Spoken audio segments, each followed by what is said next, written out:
Sir একটু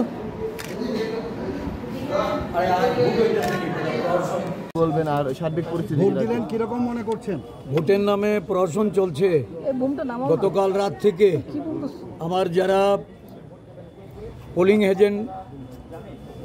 polling এজেন্টের সম্ভাবনা যাদের, তাদের বাড়ি ঘরে গিয়ে তালা দেওয়া, তাদের বাড়িতে গিয়ে হামলা করা, সারা রাজ্য জুড়ে একটা প্রহসনে পরিণত হয়েছে। এখানে 4টি বুথ, 3টি আমার পোলিং এজেন্টকে ঢুকতে দেওয়া হয়নি, বের করে দেওয়া হয়েছে। আমি এসপিকে জানিয়েছি, আমি পুলিশ অবজারভারের সঙ্গে কথা বলেছি। এখানে আরুর সঙ্গে সেভারেল টাইম আরুর সঙ্গে আমার ইন্টারেকশন হয়েছে। আরও নিজে বলেছে যে আমি পোস্ট অফিস চৌমনি থেকে এসে তাদেরকে তুলে নিয়ে ঢোকাবো। এখন অবধি আমি বসেছিলাম, আমি এই মাত্র এসেছি, 7:30টায় আমার ভোট দেওয়ার কথা। আমি আধা ঘন্টা অপেক্ষা করে সেখান থেকে বেরিয়েছি এবং রাজ্যের বিভিন্ন জায়গা, প্রতাপগড় বিধানসভা, সূর্যমণিনগর বিধানসভা, রামনগর বিধানসভায় তো যাচ্ছে তাই অবস্থা।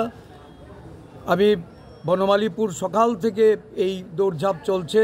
বিলোনিয়া থেকে খবর পেয়েছি, সোনামুড়া, ধনপুর, সারা রাজ্য জুড়ে, উদয়পুরে আমাদের বহু জায়গা থেকে পোলিং এজেন্টদের বের করে দেওয়া হয়েছে।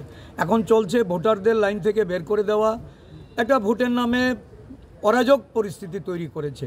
আমি যাচ্ছি, কিছু কিছু সেন্টারে যাব এখন, তারপর বেলা শেষে আমি সার্বিকভাবে আপনাদেরকে বলব।